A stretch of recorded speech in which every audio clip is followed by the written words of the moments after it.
Namaste, it's Sahara Rose, and welcome back to the Highest Self podcast, a place to discuss what makes you your soul's highest evolvement.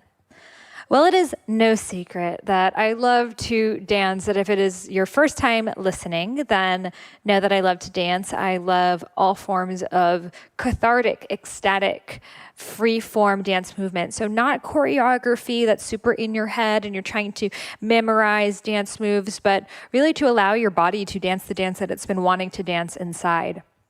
I shared this before, but ecstatic dance literally saved my life. When I was 23 years old, I bought a one-way ticket to Bali because I was so confused about what I wanted to do with my life and what my truth was. And my parents constantly telling me, you need to get a normal job. You're never going to survive. You essentially need to get serious and back into reality. And I knew that working a 9-to-5 desk job was not for me, but I didn't know how I would make it. So going to Bali and finding that ecstatic dance floor changed everything for me, because for the first time I was able to be 100% fully free.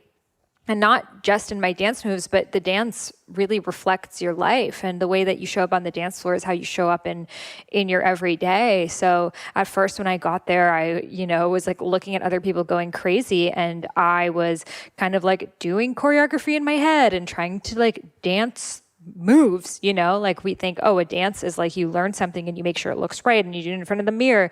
But seeing people just like jumping and shaking and rolling on the floor and being so free was so inspiring for me. And it also felt so foreign for me and so freaking weird. So I kept going and I kept showing up, and little by little I would unravel and unpeel these layers of myself. And sometimes I would be in bliss, and other times I would be so angry. Other times I'd be so guilty. Other times I'd be so sad. Other times I'd find forgiveness. And this all happened through the dance on the ecstatic dance floor. So I am super grateful for cathartic, free-flowing dance releases. And I honestly never thought that I would find something like that outside of Bali. When I moved to LA 5 years ago, there wasn't an ecstatic dance scene. Like there were some people like doing it in a very small setting, but it wasn't really a big thing. And I'm so grateful that I stuck it out, because recently there really has been an uprising and global movement. And I truly believe that ecstatic and free-flowing dances will be the yoga of the future, because yoga is still so masculine. It was created to keep men or young boys like hormonally in check. That's how the asana practice, physical asana practice really came to be. So it's all about structure. It's all about discipline. It's all about holding the right pose and making sure you do it the right way and listening to your teacher and following the path. And that's great. And I think we also do need discipline and focus in our society. But where do we let go? Where do we let ourselves be free?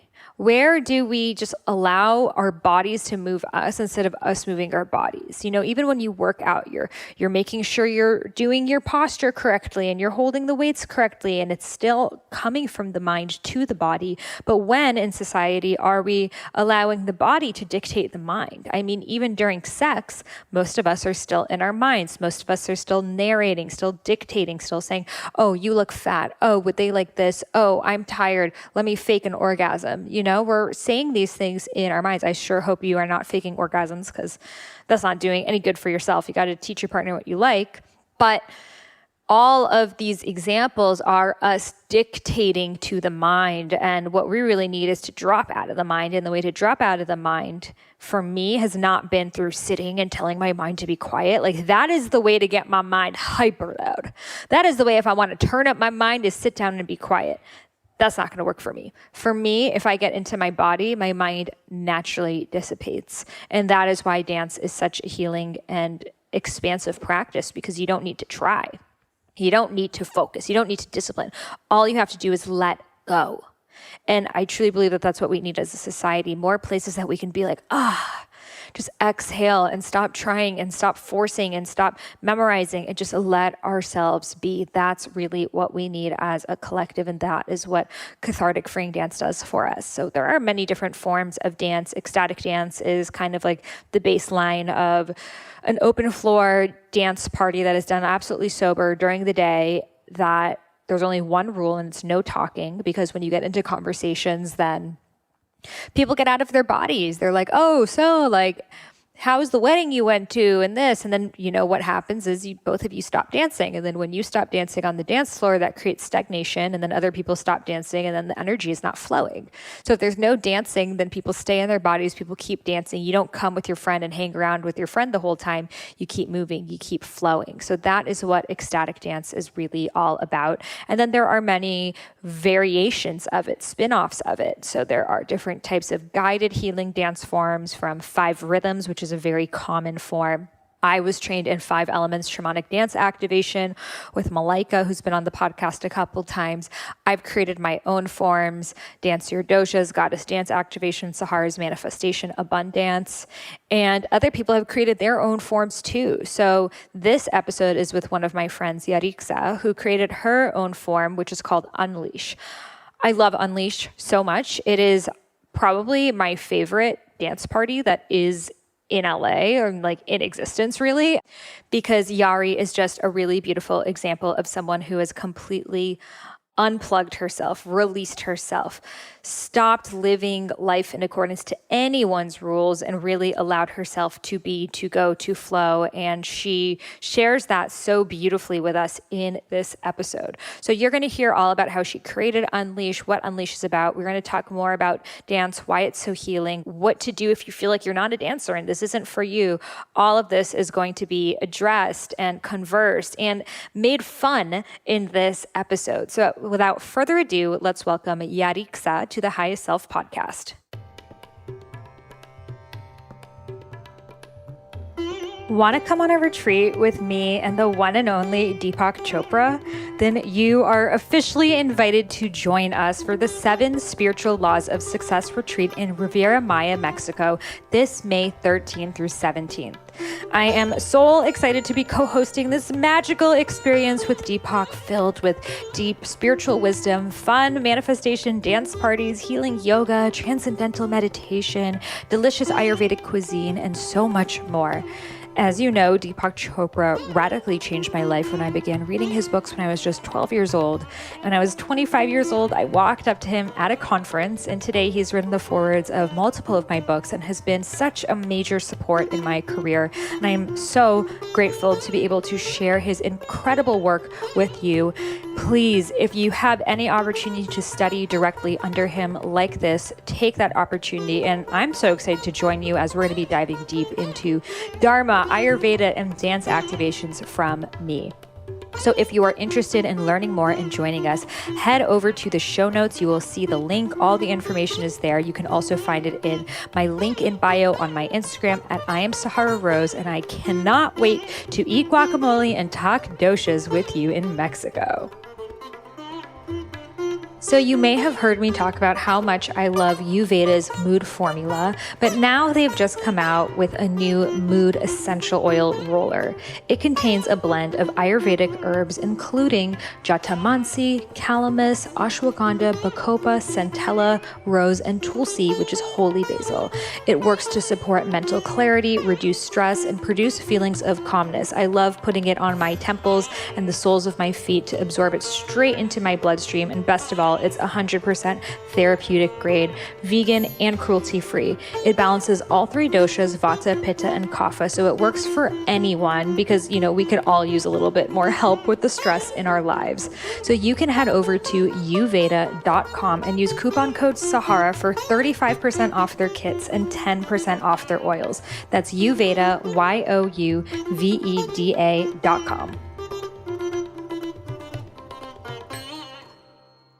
Welcome, Yarixa, to the Highest Self podcast. It's so great to have you here. Yay, thank you. Yes. I love being here with you. This is great already. Yes. So the first question I would love to ask you is, what makes you your highest self? My fierceness in how I face my fears. And that allows me to continuously grow and continuously step into my power. So true. And you do that so well. So I was at one of so you have this amazing dance movement that you have created, Unleash, and we'll dive into that, how you created that, all of it. But I just want to share a memory of you that I have, which was, it was one of your Unleashes, like maybe in fall of last year. And you were sharing how you had gone through this massive personal financial issue of bankruptcy and that you declared it out to all of us, like, I'm here as your leader and I'm going through filing bankruptcy right now. And then also you were just in little like boob pasties, which I think maybe even disappeared at some point. And the whole thing was about like vulnerability and being your complete authentic self. And you just took it to a whole other level. Like, I feel like authenticity is such a buzzword right now. It's like a strategy people use. Like, let me be authentic to get followers or whatever. And you were just like completely bearing it all. There's no agenda behind it. And it was so, to me, just like not only respectable, but like expansive to see someone really bear it all in that way. And very few people like expand and challenge me because I feel like I've like just been in this world for so long, but you truly do that. So just thank you for that memory. I one-upped you. You did. I have not declared bankruptcy while showing my entire breasts to the world yet. It's on my to-do list. Wow, thank you for that. That was, wow, that was unexpected. You know, at every Unleash, there's a theme, right? And I think that one was own it. Yes. And every time, it's like some new layers come off of me personally so that I can show up as, you know, the frequency of whatever's about to go down, right? So it's really showing up as the frequency. It's not just like, I'm going to, you know, verbally cue you to do certain things, but it's like, how can you show up as the example and setting the tone, you know, for whatever it is that you're creating. And so own it. I was like, when it first came through, because I usually just channel, this is the theme, blah, blah, blah. And when it first came through, I was like, own it.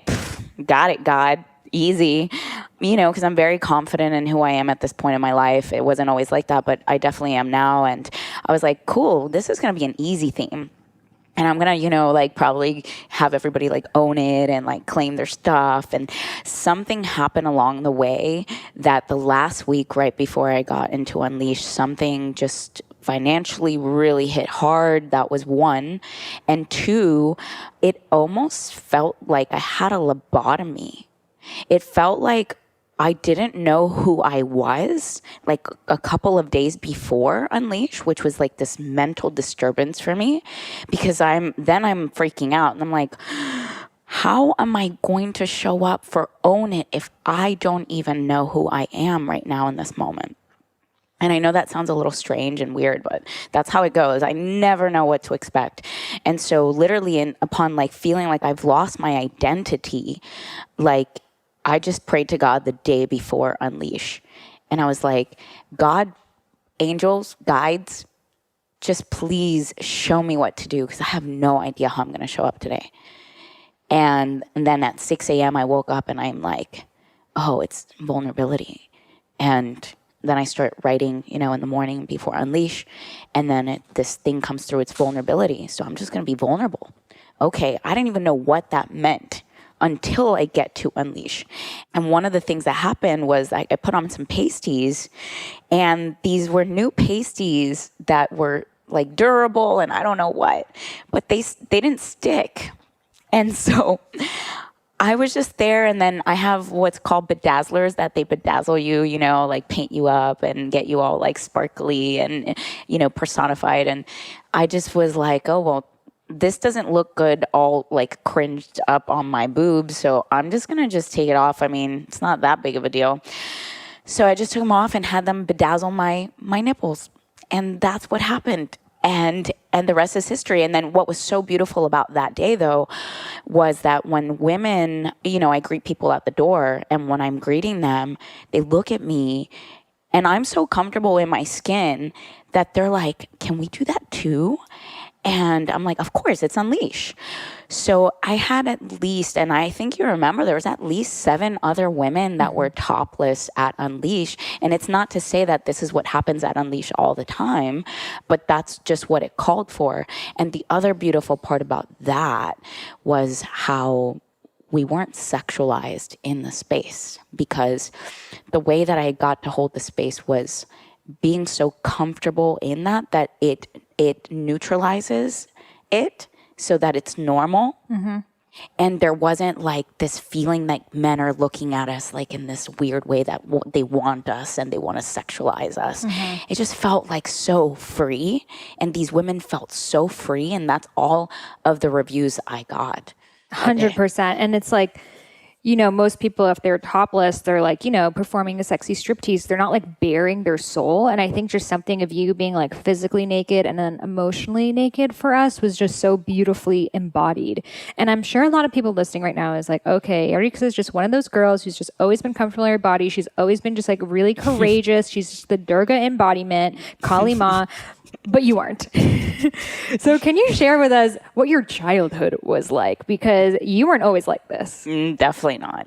I'll definitely share. So I'm from Puerto Rico. And even though in Puerto Rico there's a lot of musicality, and I feel like there's a lot of sauciness to us and a lot of sass, and, you know, we're very passionate beings. There's still the, you know, like Catholic, and there's the religious part. So it's, you know, it's looked down upon if you dance in a certain way, or at least in my parents definitely would look down upon that, and cross your legs, don't shave your legs until you're 15. Like there was a lot of like rules. And even when I was growing up, reggaeton, because reggaeton was born in Puerto Rico, in like, let's say the hood, right?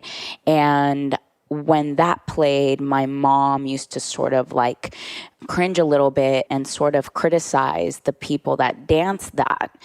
And it also has to do, I guess, with your, you know, level of status to a degree of, you know, the more poor are going to dance that, and then the rich are going to listen to a different music, like more Americanized music or salsa or something like that. So it's almost like the richer you are, the less connected you are to your body. Right. Right. And so there's like just certain things looked down upon. I remember just growing up and certain things being criticized along the way. And with that, I started to have a lot of insecurities around just the expression of dance, you know, in and of itself.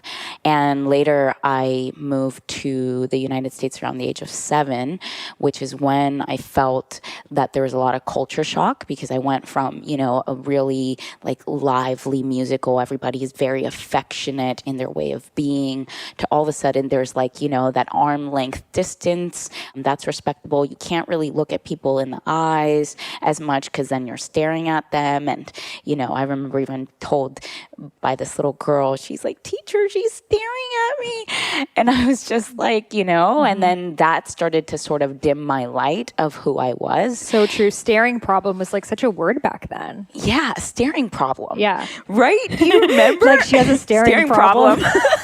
Like, where has that word been? Yeah, totally.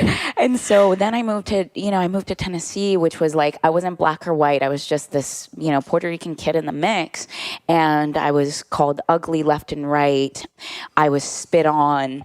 I was asked if I ate cockroaches. I was just very bullied, and I just started to come more inward in my shell, because I was like, oh my God, like I don't fit in, and I didn't know who to be. I had no idea, and I tried to fit in, but that didn't quite work, and I was still criticized and bullied. I remember just the silliest things. Even a kid in the cafeteria, I remember he took a Pringle chip and he rubs you know how the Pringle chips are curved? Well, he took the flat part of it and rubs it on the floor. And he then tells me, he's like, hey, do you want to eat this Pringle chip? And I look at him, I'm like, no, I don't. You just rubbed that on the floor. And he's like, no, I didn't. And like, I had all these kids like looking at me while he's asking me to eat this chip. And I'm like, I just saw you rub it. He's like, no, but I only rubbed the other part of it when it doesn't have that much dirt. And then can you believe that I actually ate the chip to fit in, you know? And it was like that type of bullying that I got to experience. So overall, through time, I just became so shy, so introverted, so insecure. I wouldn't look at people in their eyes when I talked to them. And it wasn't until 10th grade that this, you know, boy in my sophomore year just says, hey, why do you look down at the floor when you're talking to us? And I'm like, I don't know. And he's like, it's a sign of insecurity when you look down at the floor and you're talking to people, right? And I'm like, I guess. And he's like, well, you and I are going to practice. And it was actually two of them. I can't remember the other kid's name, but we're going to practice and you're going to look at us in our eyes every single time you talk to us. And so literally that was one of the breakthroughs that began to occur for me. But yeah, I feel like, these boys must have had really nice parents. They must have. Yeah. They did a really good job. Yeah. Yeah, that was like such a breakthrough for me. And then theater started to break me through as well in my senior year, where I just could feel my spirit like it couldn't take it anymore. It was just so inside that I was like, I just want this shiny thing to come out and play. And so theater was actually one of the other things that started helping. And then the fitness journey, that was like the next big thing that really shifted everything. And I think in the fitness aspect of it, since I started when I was 19, I was like, okay, I'm a good athlete, so I'm going to use this, and I think I can win at this, and I'm going to have the best body ever. Right. And thinking to myself, well, when I get this body, all of my insecurities, my wounds will probably go away. I didn't quite know that I was thinking that, but in retrospect, that's what I was thinking. And also my body became the thing that I utilized, and sexuality was the thing that I utilized with men to make me feel worthy. So I always was so hyper focused on my body to look a certain way so that I could be loved, right? And so that also took, a toll. But now when these men weren't in my life, because, now I didn't have the personality because I wasn't allowing myself to come out. It was just all about the body. Then that was sort of the road that I had to undertake to finally go deep into my spirituality, because I was like, I kept suffering every single time for 6 months, sometimes a year, when I would have breakups, because that was my worth. Yeah. And so beautifully shared. And I think all women, like, the feminine is the body, it's embodiment. So I think all women have had such a journey, which is a reflection of their connection to spirit through the vessel of their body. So whether it is fitness competition, which I see as very pitta, and you're very pitta, fire, people who do fitness competition tend to be good business people. They have a goal and they will do that goal no matter what. They won't meet their friends, they won't do anything. Like, it's just about that goal. Whereas anorexia, which I suffered from, is more like, I'm stronger than my body. Like, I can convince my body it's not even hungry. I don't even need food. I'm above food. Again, very vata. It's like air. And I was also, doing a lot of yoga and raw veganism, and all of these things were like, allowing me to think that not eating is a spiritual thing. It's a good thing. And I mean, that's still happening a lot in the spiritual community. And then kapha of just like emotionally eating and essentially making your body like the martyr that has to suffer because your life is so hard, and just you're trying to numb yourself. So all women listening to this, like, look at what your relationship with your body has been like. And that's going to tell you so much of how you have evolved spiritually. Yeah, 100%. And I think even still, like, as you move through the body, because I move so much, there's still a lot of energy that I'm transmuting. And I think that because of that, through the body is how you really get to discover your spirit in a way that's, I feel like, even faster than reading books. And it just allows you, because you drop into the very present moment. So it's like mind starts to go away when you're in the movement part. And so naturally you connect with your heart more. You're going to connect with just being more present. And the present is what allows your spirit to soar. It's because now you're connected with your body and spirit, and the mind is not doing this chatter thing. So I find that to be one of the most helpful ways if, you're looking to really connect with your spirit. It's through your body. Mm-hmm. I so 100% agree. And especially dance, which is something that we have united and connected and torqued on. So I see, for me, dance has been that thing that has connected me to my spirit so much more than anything else. Because even when we look at a lot of body-based practices like yoga, for example, it's still very masculine, still very structured, it's still rigid. Like you do the yoga poses. Are you in the right pose? Are you in alignment? And if we look at the history of yoga, and we were talking about this because I did an Instagram post on it, yoga, physical asana yoga, that aspect of it was essentially created in India to keep adolescent boys' hormones at bay. Because when they started to become adolescent, they were acting out and, they couldn't be controlled as much. So the yoga practice was about essentially wearing out their physical bodies so they could sit in meditation, but then also be trained for the military. So it was like a military training thing as well as, for meditative practices. But again, Shiva consciousness meditation, seated meditation, detachment from desire. Desire is a bad thing. Detach from the body, detach from everything. And, there is a beauty in that. We all also need to be still. We all also need to detach from our surroundings, including our body. But I'm seeing if most of people say, what does it mean to be spiritual? They'll say to sit in meditation. And that's just one aspect of it. And interestingly enough, the masculine aspect of it, which we're already doing all day. We're already sitting all day and working and thinking about our Instagram strategies or whatever else, that I feel like what we really need right now is more of the unleashing. So can you share with us just your journey of coming to this realization of creating Unleash? Yeah.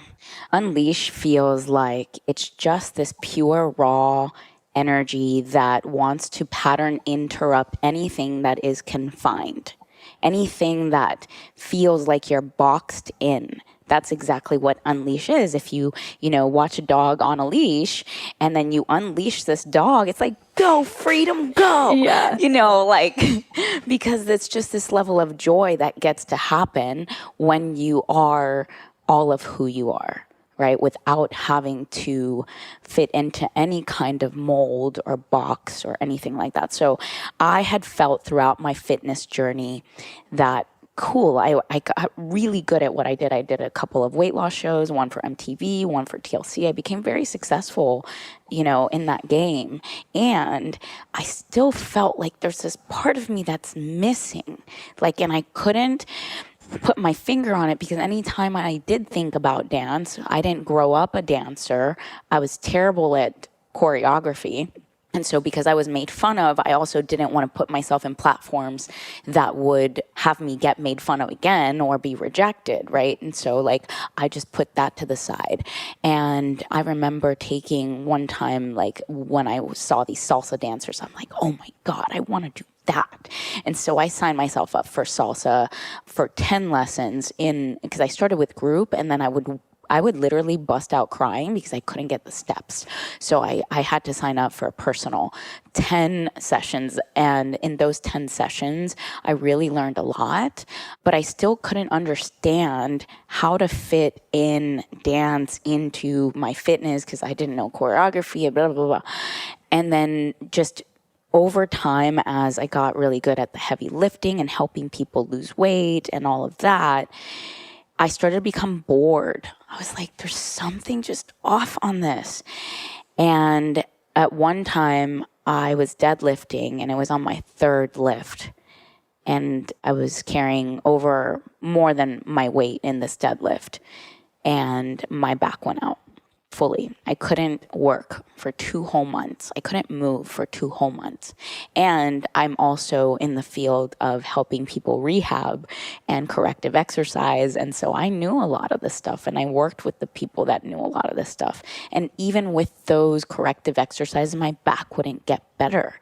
And I was like, there's something still off. What is it?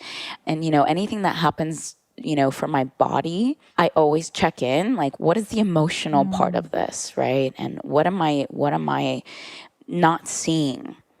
And so I began the question. And upon entering those questions, some of the stuff that came up were things around my dad and forgiveness around my dad, right? And then some other parts were just my spirit wasn't happy because it wasn't doing the thing that it really wanted to do. It still felt very structured because fitness is very structured.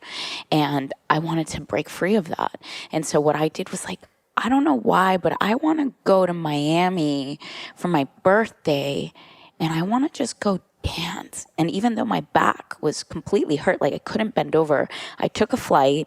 I went to Miami.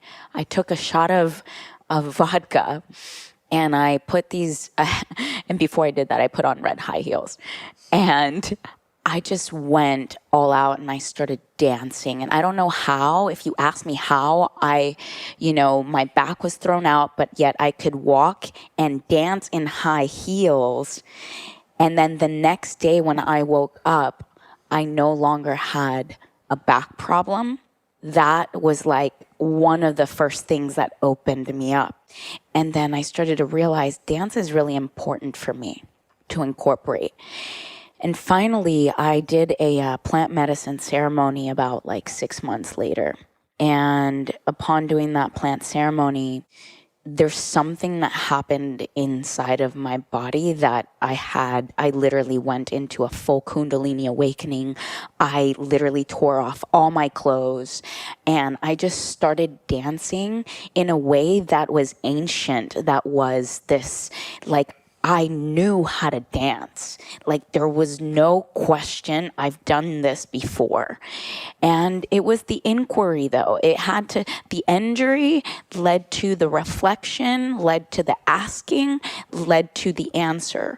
So then when I did that, holy shit, this new world opened up for me because I was finally free in my body and doing it in a way that would have, my mom would have shamed completely. My mom wasn't on board, by the way, for Unleash at the beginning, or my parents. They were all like criticizing the shit out of it. But I knew in my heart I had to continue. So right after that plant ceremony, I went to Burning Man like a couple months later. And when I went to Burning Man, then it really clicked for me. I was dancing with this man at the end, and it felt like we had been dancing for 20 years. It felt like, oh my God, it felt like he gave me codes and I gave him codes, and I was called Jungle and he was dressed like the jungle. He was a 6'5" Nigerian, just pick me up and do whatever with me. I'm 4'11 and a half. So like you can just imagine what that looks like.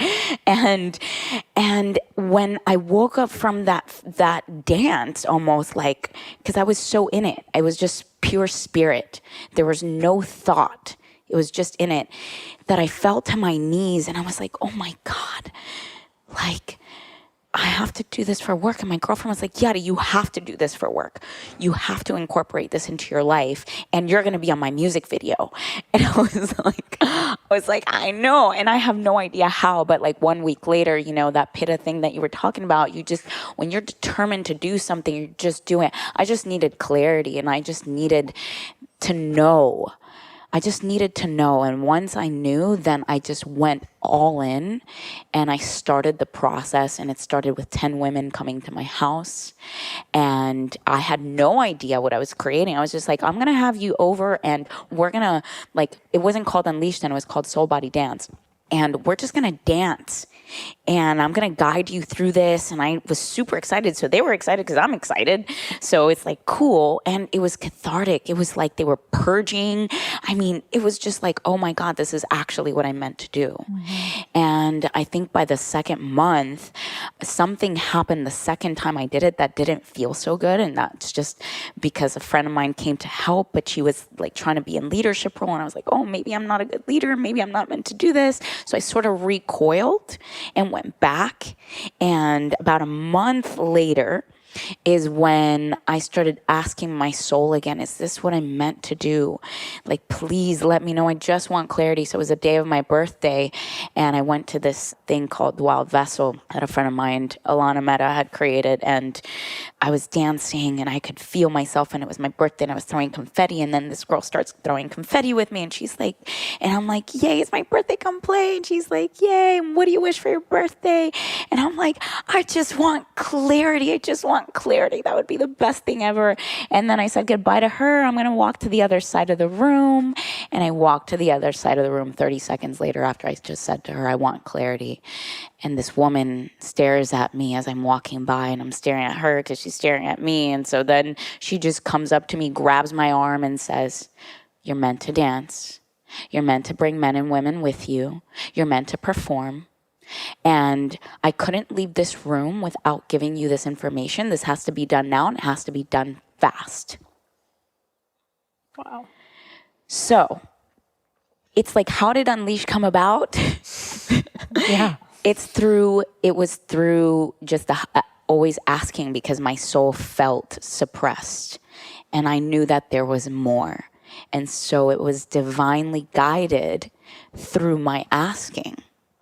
And that's how it happened. And then a month after that lady said that, I created it. I found the DJ that I wanted to work with, because I thought it was women at first. But then I was like, no, I'm such a bridge for men and women. I'm so good at having that balance for both. And then I knew it wasn't just going to be from a playlist. I knew it felt bigger. And on my first Unleash, I had 75 people show up. And then now we're at like 180-ish. And just through word of mouth, I barely even advertise this on Facebook. I haven't even gotten to that yet. It's so good. Every time you have one, I text all of my friends to go, and I post in Rose Gold Goddesses. And thank you for sharing that story. So beautiful. Like, I rarely cry, and I was literally about to start crying when you shared just like the codes and you remembering that ancient dance inside of you, because that's so how I feel. And I believe that we all have been dancing in many, many lifetimes. And these dances that we see, such as different African forms of dance or mudra-based dances, temple dances, etc., this is not our first time doing it. And, for me, those codes definitely came out, especially with belly dancing and like remembering my past lives in the harem, like belly dancing. And then also with like classical Indian Odissi dancing. Like, I've never taken classes in it. It just comes through. Totally. And when I'm in that state, there's no mind, there's no thought. I'm 100% connected to the music, and it's just moving me. And my body is the mudra. It is the code. And something in me is channeling from a greater source that is spreading this resonance out to everyone who's around me. And that's why I've seen you dance. And I really want to drive home to people is like, look, Yari is not a trained dancer. Like, she's never taken dance classes before. Like, I've gone to 35 is when that happened, at 35 years old. Do you know what I'm saying? Like, exactly. And I remember, I think you came to that dance hall class that I go to, and it was like your first choreography class. And you were like, this is so difficult for me. Whereas if I were to just see you on the dance floor, I would think, oh, she goes to all the dance classes and all the choreographies. And that was like your first one, this year at you're 39? No, I'm 38. 38, yeah. So it just shows that it's not about being a dancer or not. Like, you never considered yourself a dancer or thought that was your path at all, but we all have the dance within us. Totally. And not at all to the point that I remember just watching dancers and being mesmerized by them on TV and thinking to myself, okay, in my next time life, I'm going to be a dancer, right? That's what I used to say. And it got to the point that was like, nope. In this lifetime, I'm going to be a dancer. And now I consider myself, when people ask me, are you a dancer? I'm like, yeah, I'm a dancer. And I dance. So I'm a dancer. You are. And so is everybody. If you just claim that you're a dancer, you just are. You just are. Everybody has this capability. And, it's some of the fears, and I don't know if this has happened for you or for the people listening, but was around the shame of being too much or too sexy. I was like, oh no, this might call the wrong attention. And I just was afraid to let go because of those thoughts. And I can share with you that on the other side of when you do it, it is a full liberation, and all that shame that you have been sort of cultivating in your mind will go away, because you're going to realize that, oh, this is so natural. This is my primal self. And that's the other thing with Unleash, is that it's very primal. One thing that I want to help people let go of is the shame around your sexuality. And we twerk. I've had hundreds of people just twerk on the floor, right? All at one time, and just really putting on music and beats that allows for our hips to move, because that's where a lot of our locking is at. And that's where a lot of our stagnation, both men and women, is in, because men are also if they move their hips too much, that would be too flamboyant, or it would not be manly enough, or whatever also constructs have been built up for them to not allow them to move their hips either. And so for women, it was then you're a slut, or you're, then, you're opening up your legs and whatever, the shame around that. And it's like, oh my God, this is the unlocking of everything. Like literally all your ideas, when you start moving your hips, your ideas will start coming through. Your dreams will start manifesting. Like, I'm telling you, like Unleash and dancing in general, I believe is the medicine for this world to heal at its fastest rate. And specifically because it's in group, it's a lot of fun. It's like when you're on a yoga mat, the difference is that, well, you're on your own journey a lot. And when you're dancing with others, it does create a whole new alchemy and a whole new mirroring for you that you don't get sometimes when you're just doing yoga. And also what I love about dance is the level of joy that you get to experience. And being in the frequency of joy is when you have your highest manifestations, when you're like everything just downloads and comes through and you drop into your heart the fastest. So I feel like for humanity, dance is the medicine. Mm-hmm. Yeah, moving 100%. Forward. And it's not to say that all these other modalities that are so ancient and so wise aren't useful.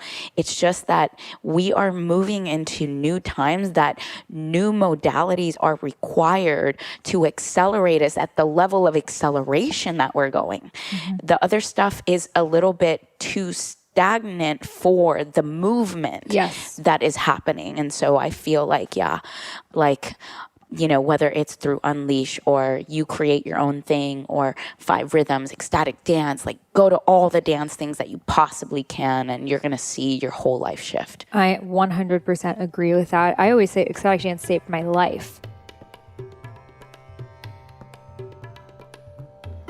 There's nothing like a good night's sleep, and Banyan Botanicals helps you catch those Z's a little easier with their Deep Sleep Bundle. This bundle is a dynamic duo designed to nurture your nighttime sequence. Take Sleep Soundly tablets half an hour before bedtime to help calm your mind and body from the inside out, and unwind with a gentle head and foot massage using Banyan's luxurious Sleep Easy oil. Both of these formulas use gentle, natural herbal ingredients, including the amazing adaptogen ashwagandha to promote restful sleep at night and renewed energy during the day. Banyan Botanicals also has great tips on their website on self-massage, nighttime super milks, and the best practices to get you ready for dreamland. If you haven't checked out Banyan yet, you totally should. Plus, they're offering us a very dreamy 20% off discount on their Deep Sleep Bundle. Head over to banyanbotanicals.com/Sahara. You can find that link in the show notes and you'll see it all there. Okay, real talk, the product I'm about to tell you about is literally the best thing I've ever put into my mouth, and that is saying a lot. And this is Organifi's Gold. So essentially, it is the hot chocolate of your dreams with none of the sugar and all of the turmeric and reishi, with a touch of ginger as well. It is delicious on its own, just with water. When I was on my Panchakarma and I couldn't have any sugar or chocolate, anything like that, I brought my Organifi Gold with me. Panchakarma approved, and all I needed was hot water, and it was the perfect, just sweet, soothing, desserty taste that I so deeply crave after meals. And it makes me feel so calm, so restorative. It is my optimal nighttime tonic. And literally, I've gotten all my friends on it, and I'm pinching myself that they are my podcast sponsors, because even if they weren't, I would still be telling everyone about it. So head over to Organifi.com and use coupon code Sahara for 20% off. That is Organifi, Organifi.com. Use coupon code Sahara for 20% off your gold.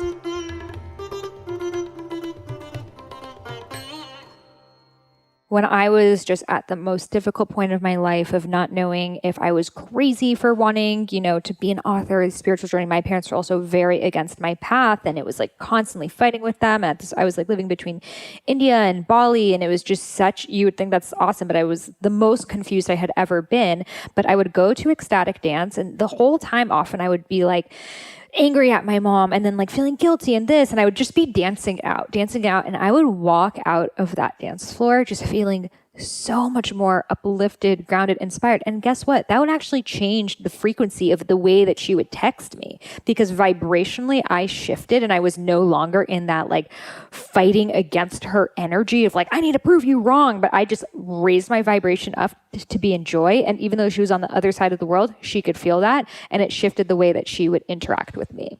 Totally. And like whatever you shift within yourself, you're going to see it in your external relationships or your external, environments just as much too. And I do believe that. And the more I've stuck to just believing in what I'm doing because it feels truthful and it resonates with me, the more my mom has come around and my parents, and now they're seeing the benefits of what I'm doing, because, they would be totally okay with people going and get wasted in a club, but they're not cool with Unleash. And like, I remember my mom asking, but why is it that you just have to undress and get naked? I'm like, Mom, I don't have to. That's just the way that my body and my soul wants to be expressed, right? But I don't have to do any of that. That's just I don't know if your mom says you're doing it for attention. That's something my mom would say. She would be like, the only reason why you'd post on social media is for attention. And that would put it in my head of like, is me fully expressing myself like for validation of outside people? And it would really screw with my head because a lot of people, like for example, now I post my twerk videos, etc., and I'll get comments and feedback like, you're just doing this for attention. And it just shows how much that paradigm of you're only sexy or dance or in your body for other people to like you. Yeah, no. Not that you could ever enjoy it for yourself. Right, totally. And I could see how people could see it as, you're doing that for attention. I could see how that can come across just visually speaking out of context, right? Because a lot of people don't know you. They have no idea who you are. They're just watching the pictures on Instagram and they really don't know you. And it's easy to be triggered by someone who's just fully unleashed, wild, and be like, she must be a whore. Yeah. She must have nothing going for her. She must not, be friends with the type of people I'm friends with because I could never do something like that. And create those stories around you because it's really just a part of themselves they haven't met. Exactly. And so I'm happy to be the trigger. I'm happy to ruffle people's feathers in that way because I know my truth. Right? I know why I'm showing up and I do it in the most natural way that, I don't feel like I have to prove anything to anyone. I literally just show up. I'm like, oh my God, guys, if you knew how fucking fun this is, that's why I'm sharing, just because I want to, and there's nothing to prove. I feel like in the past, in my early 20s, I could say that, I wanted to really prove to the world something. But now it's such a different experience for me. I just really show up. And I think a lot of people do get that. And they're inspired by it. I do get a lot of people that are inspired, and there's going to be those 10% of the people that are going to be triggered, and that's totally okay. It's like, what aspect of you are you not loving and accepting? What are you seeing in me that you're not loving and accepting about yourself? Yeah, and I've definitely had, just recently, not that long ago, I'm part of a chat. I don't know how many WhatsApp friggin' chats I'm part of. It's just crazy. I've had to dumb it down to 2 now because it was getting distracting. But in one of them, there's we had a community of people that are game changers and doing a lot of beautiful things for the world, and was part of this chat, and I excitedly shared about Unleash and some of the things that were going on for me in 2019.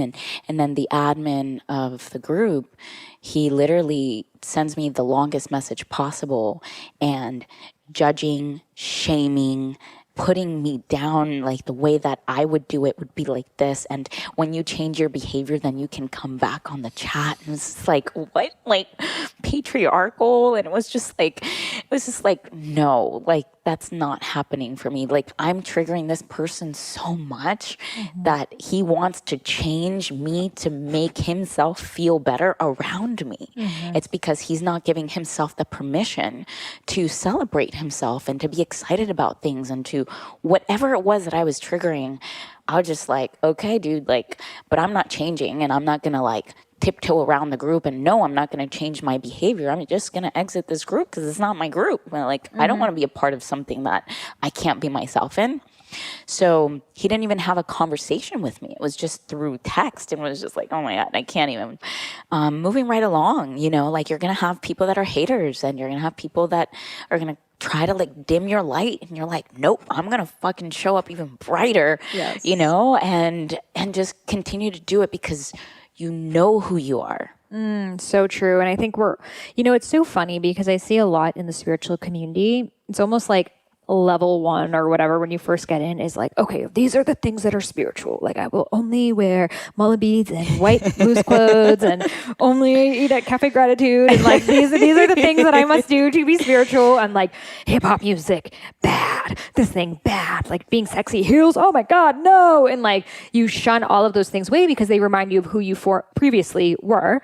And I think that, I've definitely been in that too of just like, I'm spiritual. You can tell by my Indian Om scarf. Can you not?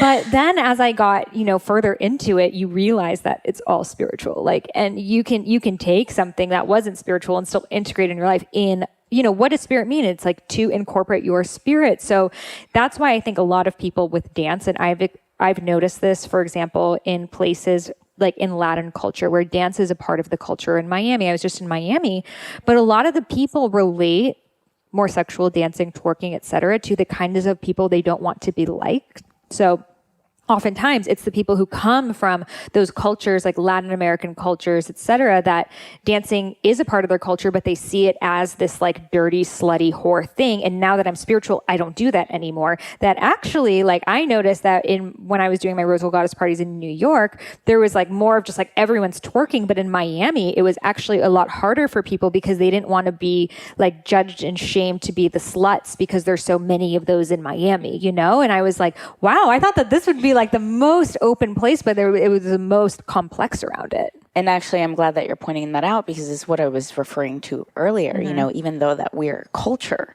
that is very expressed in dance and things like that, there's definitely a lot of shaming around. It's like, I don't do that anymore. I don't do that anymore. Yeah. Right. I don't do that. Those were my my younger days. Yeah. Or like, oh, honey. And like that, like belittling and, Yep. and like, well, now that I'm spiritual, I'm like this. And like not realizing that like everything that is spiritual. Yeah.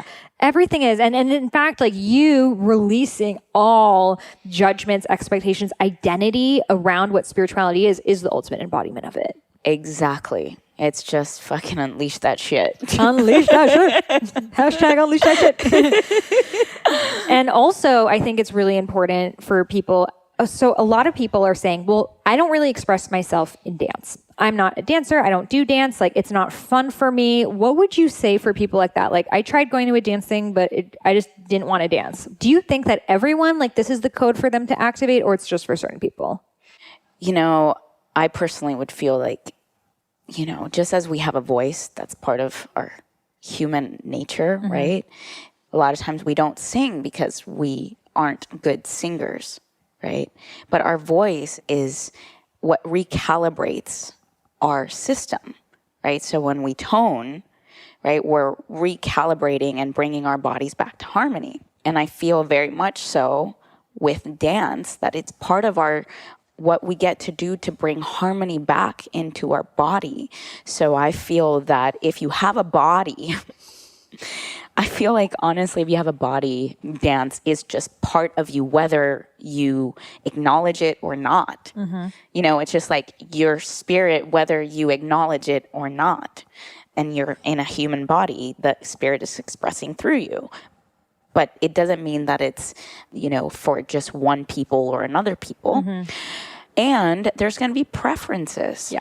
I think that that's the part. It's like, are you not dancing because you have judgments about yourself?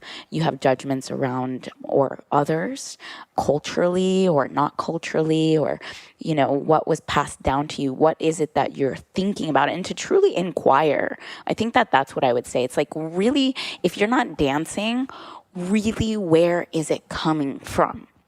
And I would encourage you to write out, like, okay, I'm not dancing, and like start mind dumping.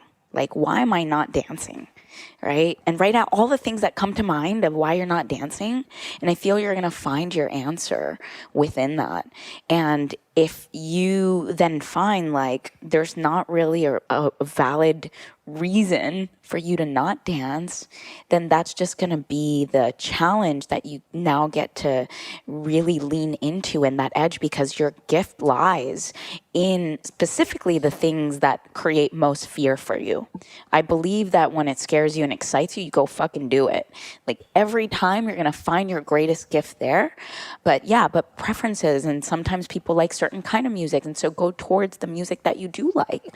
It doesn't have to be like what Sahara, with reggaeton and more like, those kind of tribal beats. It may not be that. It may be more like waltz. I don't know. Mm-hmm.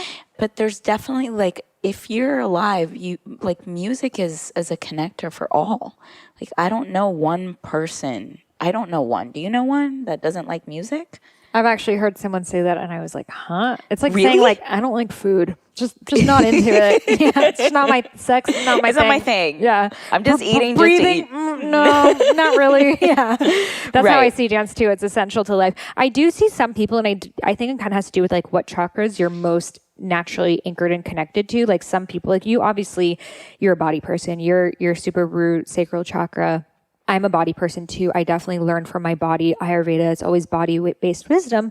But other people I see, they're more galactic, airy, and they might be more into like crystal bowls and sound frequencies. Like my husband is very into sound, but not so much of the embodiment. So like for him, going to ecstatic dance is just not really his thing. But I do think he would have massive growth if he was able to step further into it, because how you behave in one thing is everything. And if you can't dance, if you can't be in your body, what are the other ways that you're not being in your body? Maybe you're not being anchored into who you are. Maybe you're not fully stepping into your identity. Like these are all embodiment, and dancing is just like the practice of it, but how it shows up in our lives is through everything.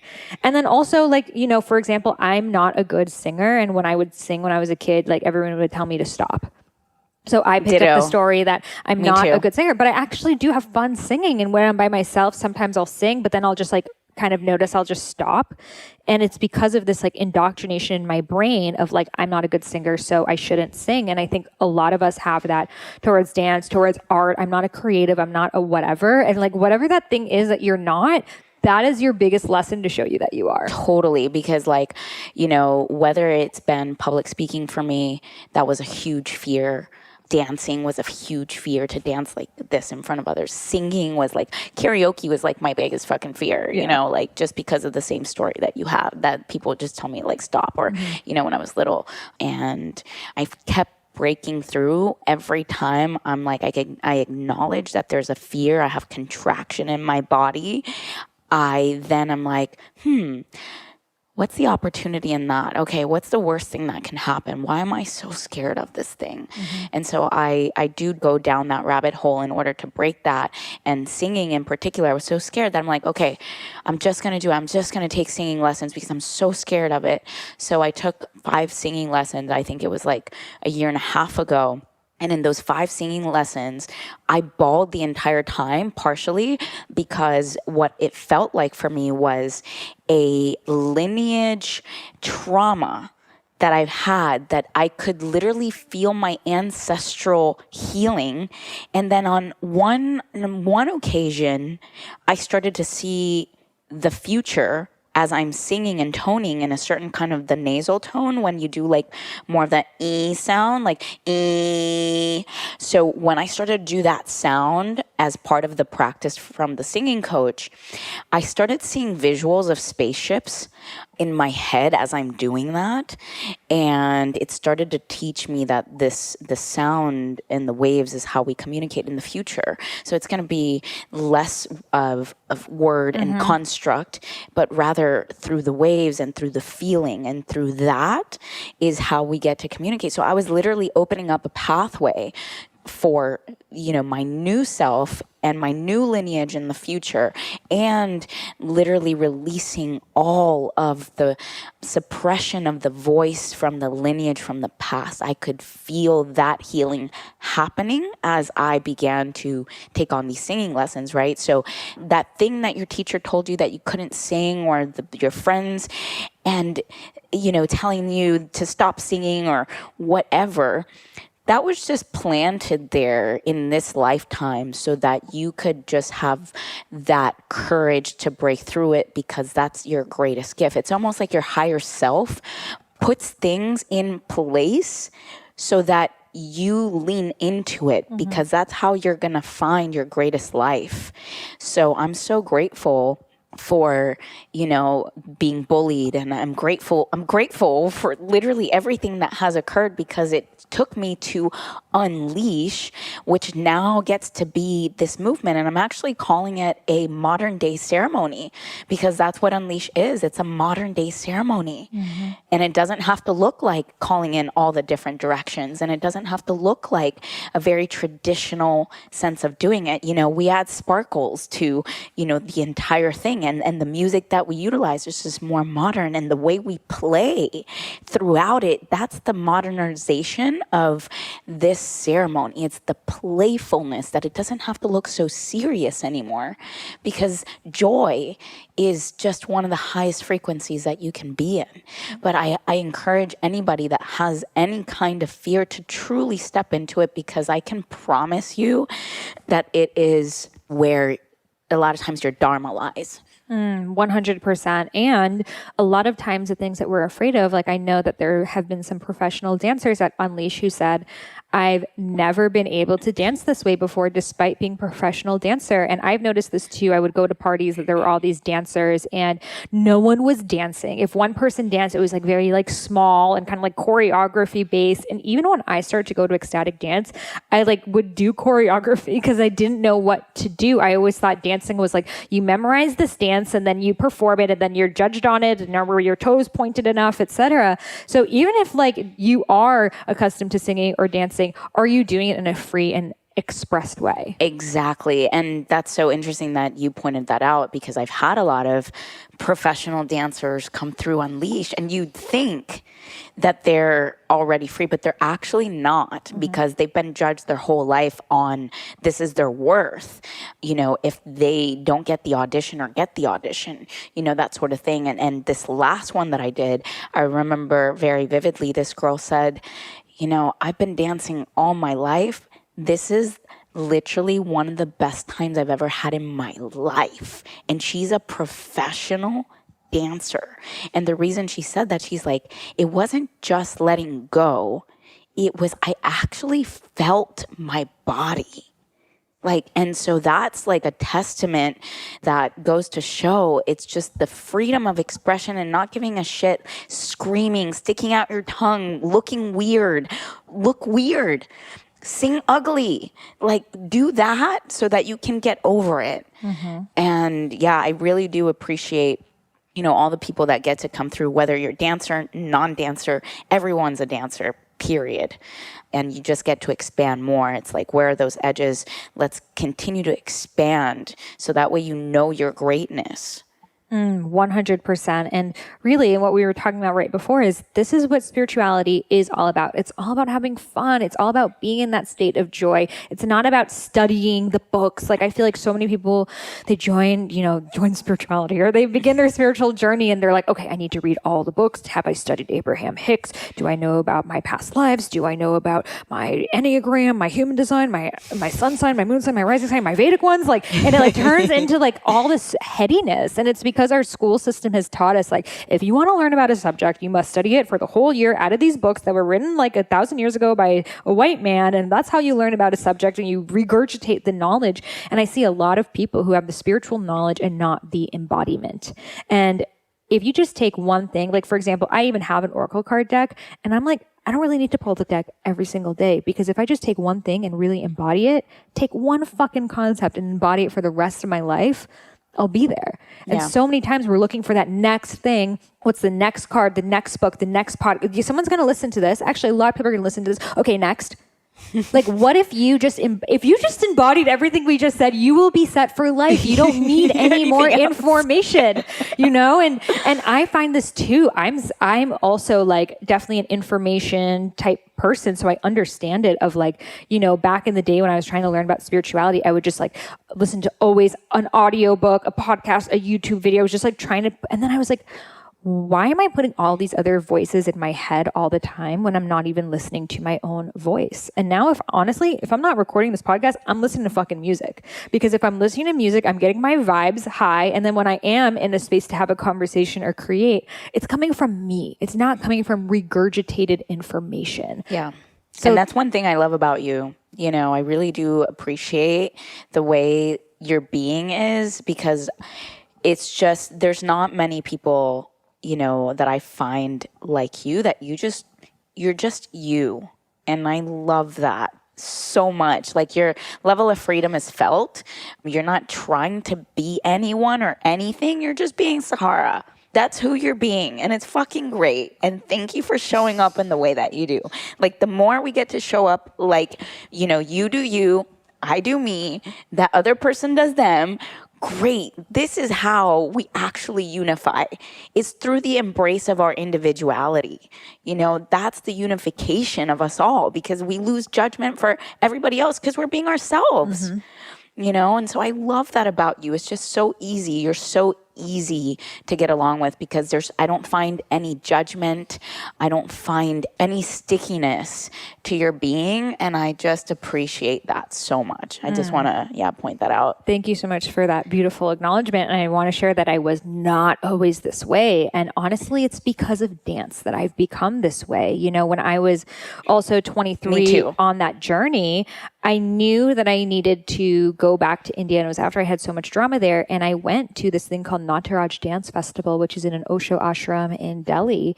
And basically you just dance all day, but like all types of like kind of like Osho dynamic meditation and tantra dance, tarot dance, all of these different, all we did was dance. And in that, like those experiences, that was 1 week of my life, changed me more than like a decade of reading the books and knowing the information. And, you know, even like with your Unleash, it's one time a month, but if you really go and you unleash that one time of the month, it will blast you far past more books, knowledges. And I'm not saying like information is great. Like, I'm a fan of podcasts. We're on a podcast right now. And like, I always say, you know, people are like, how do you create so much? I work and twerk.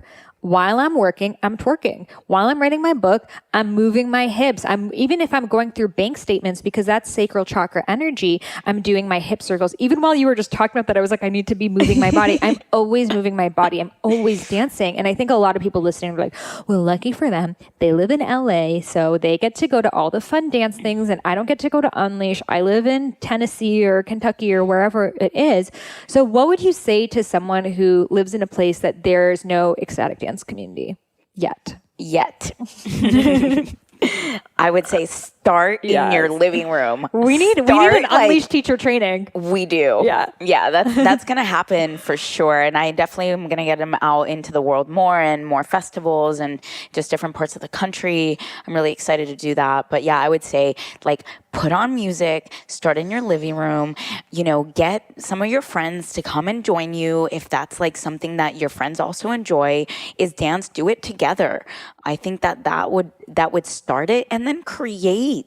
Like, if you want to start your own ecstatic dance or your own whatever, start it. You can do it. Like, it's missing, right? If it's not there, it's there. How did you start it? If someone's like, okay, I want to create a conscious dance experience, what is the first step? You know, like let me just share the way that I started, right? Unleash was like, I had an idea, right? Oh, yeah, it's going to be men and women. I want a DJ.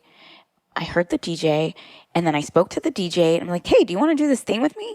Great. And then the next step was get a date, like put it on the calendar. And people don't even need a DJ. They could just do a Spotify playlist. 100%. I started when I started Soul Body Dance, that was just through, I just put the list on Spotify. And you still do the little unleashes. I came. Yep. That's just Spotify playlist. Spotify playlist. Yeah. 100%. You don't even need a DJ. Like, let's just be real. Like, that's how easy it is. And you set a date, I think that's really important to book the date. And then you reverse engineer it from there, right? And then you tell the people, like when you write out your flyer or whatever you're posting on your social media, like tell them what they're gonna, be getting in these 2 hours worth of dancing. Like excite them with the benefits that they're gonna receive. Post little videos of you dancing, and that's how it starts. And then you just really pump people up, and you visualize it, and then it happens because you set a date. That's when it's happening. That's when you rented the studio space, or opened up your house for it. Mm-hmm. That's how it started for me. I was in my house. Mm-hmm. My house, guys. So yeah, it doesn't require a lot. It just requires an idea. It requires you to set up a date, and then it requires you to reverse engineer it by now doing the flyer and telling people about it, getting a ticket sales page if you wanted to, only if you wanted to, because you could just tell people, Venmo me at whatever. Mm-hmm. You don't even need anything. I definitely wrote out a description because I feel like that was really helpful to get that crystal clear vision of the feeling. And I spoke a lot about the feeling on my page. Like right now, I guess the page that it's on, it's unleash.wedeepen.com. And if you go there, you can read about it and you can already start to experience it through the words, right? So I do feel like a one-pager, not like short, simple, sweet, and just your passion behind it. That's it. 100%. And I think that at the end of the day, that's it. When they see that you're in that embodiment of dance and joy and having fun, it gives people permission. A lot of times having, facilitated conscious dance experiences, people at the beginning can feel really weird. Can be looking around at each other. Like kind of the community at Unleash has like been there and they fully let go. But I'm sure you see this when you go to new places. They might just not know what to do because they've never been in the space. They're like, I don't know how to dance if I'm not drunk, because these are all sober events, guys, too. So you being that person to take that first step of like, I'm going to play this song, maybe it's your favorite song, and you just go crazy, whatever that looks like for you. Or maybe your craziness is more of like a beautiful, like elegant dance, or you're tap dancing, or whatever it is that makes you feel fully expressed. And not to do it as a performance. It's not like everyone's going to go in the middle and like do a dance. I think, again, our culture instantly, like when someone's on a dance floor, everyone crowds around them and just has to watch them instead of like they're dancing, and that triggers me to start dancing too. So I think you just being that first person and then bringing people in to dance with you, and then bringing another person and then having them to dance with each other, and you bring another person and just getting everyone to that state. At the beginning, it's going to feel a little bit like you have to be that caricature of the dance to get people there. But then once people are in it, they're going to be holding the energy up. 100%. Do you remember what happened at Burning Man this past year? Did you come to my Unleash? I was twerking, yeah. Remember, girl? Yeah. And do you remember that my DJ decided to not play because of that I had to play my own playlist at Burning Man? Oh, I didn't even know you were supposed to have a DJ. Oh, I didn't even know. You didn't even know? No, right? I was like twerking on the flow in the dust. Yeah, yeah, and you just take the reins. You just create the space. You share maybe a little bit of story at the beginning of what's going to take place, what we're going to be here to do. Set the intention, right, so that you set a good container for people to understand even what's happening. I think that container setting is important part of this process, just to let them know what's going down, what's the intention, who you are, what got you inspired to do this, and why you want to bring this to them, right? And I think that people can really connect and relate to your story. I do believe in storytelling, and I do believe that unifies people quite a bit. And so then the guards start to come down because they see you, that you're not just this pro. They're like, oh, like she's just human, and like it's just, then it humanizes the person, and you don't go up there like you're on a pedestal. So I think that that's important. Just speak from your heart when you speak to people. I think that that's the bottom line. Speak from your heart, share with them your story, and cool, we're fucking here to dance. And that's like literally, that's it. and just let the more you do it, your personality will come out more, and just know that's not going to be perfect, from the beginning. You're going to start like, oh, I could do this differently next time. And you're going to start adding different things. And I have, for instance, performers that come and play at Unleash, and sometimes storytellers, or sometimes I just had EFT tapping at the beginning, which was really great, and it deepened us. And then I just got invited to be a moon dancer, which happens in Mexico. And it's 4 nights where about 400 women get together to dance to the moon. And it's by invitation. And it's this ancient sort of passed down lineage sort of thing about dancing to the moon to receive certain codes of wisdom. And you don't sleep for these 4 nights. You just literally dance. And the person who invited me to do it, it's a 4-year commitment, played this one song. And when she played this song, dude, it really hit me. Where it's like, oh yeah, I'm definitely going to be a moon dancer. And like, I just knew at that moment that this is something that I'm going to be incorporating. So even at this last Unleash, I sang this song that I would have never really sang at Unleash, because I told you it was one of my biggest fears.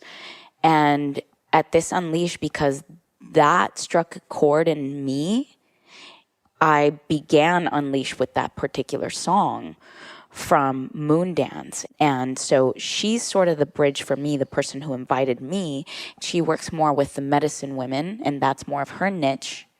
And she's now bringing me on board, which then I get to now put it out more into the mainstream masses, because that's where I'm at. I'm a bridge between like the spiritual community and the more modern, meaning that it's, because if you meet me, I can do both, right? Like I'm not too goddessy, if we were to call it that. I'm not like wearing all the things and super feminine, and like I'm both. I'm very masculine and feminine, and get to express that. But even I started incorporating that. And so what I'm saying is that as you go, you're going to find new things and new discoveries about yourself. That's how you continue to innovate, and it continues to be inspiring throughout the process. I'm sure as you've done your podcast, some things have shifted and changed, and you've decided to bring in different types of guests, or you understand like the kind of guests that you want for your show more than anything. So you're going to find what you really want to do as you do it. Mm-hmm. You don't have to know it all at the first blink. So much juiciness. And now I'm like, I need to hear this Moon Dance song. Oh, yeah. So where can listeners connect with you and go to Unleash? Yeah. So it's February 23rd. That's the next one. It's going to be across campus Santa Monica. And this one is called This Is Love. Just that's the title, and let's see what happens for This Is Love. I don't know exactly, but it definitely feels like very loving vibes for sure. For the page, it's unleash.wedeepen.com. That's again, unleash without an ed .wedeepen.com. And to connect with me is what I get to do also is I work with people to help them unleash at deeper levels as well. So whether that means you want to gain more confidence, you want to break through your blocks and your fears, whether you need transformation for your actual physical body, I get to do that too, because sometimes our body image and our actual density in our body and the way that we appear stop us from doing, things on the dance floor. And, I want to help, be a bridge even for that, because that's obviously those are the building blocks that have led to Unleash. And so I'm grateful that I got to know all of this information, because I can help people from such an array and a real deep way through the body. So you can connect with me by going to calendly.com/Yarixa, and we'll do a 20-minute consult, free complimentary one. And that way I get to really understand you better and seeing how I can help you on a deeper level. But yeah, you can find me through that. And lastly, Instagram at Coach Yari, which is Coach, Yari, and then at Unleash Movement. Beautiful. Well, thank you so much for sharing all your wisdom with us. We are definitely soul sister dancers from a past life. And it just makes me, so much of the reason why I left the US and I thought I could never live here was because I felt like there was no conscious dance community.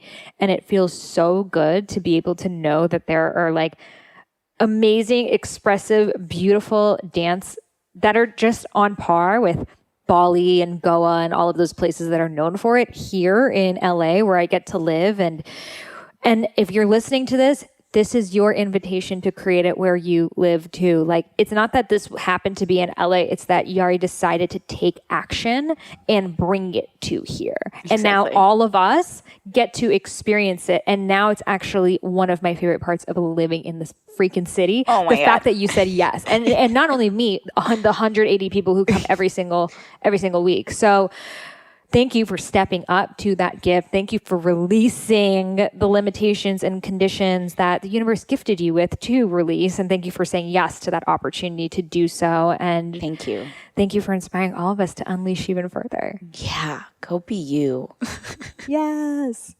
Don't you want to get up and start dancing right now? Well, you don't have to wait until you go to an Unleash. You can start dancing wherever you are. It's free. Just put on some music, your favorite song. I have tons of music, tons of playlists on my Spotify. If you follow me, I am Sahara Rose. I'm always posting songs in Rose Gold Goddesses, my app, my community membership, which has a whole music section. I am a DJ and always putting out music.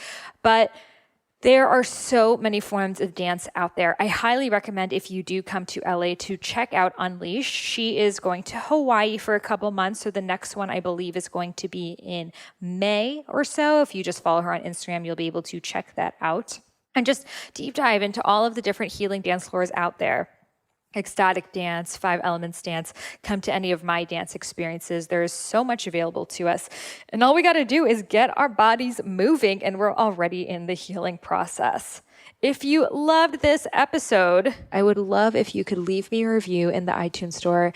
And as a free gift, I will share with you the first half of my unreleased book, Eat Right for Your Mind Body Type. Simply email a screenshot of your review over to Sahara@eatfeelfresh.com. Again, Sahara, Sahara, at eatfeelfresh.com. And I will send you over the first half of my unreleased book, Eat Right for Your Mind Body Type. Thank you and namaste.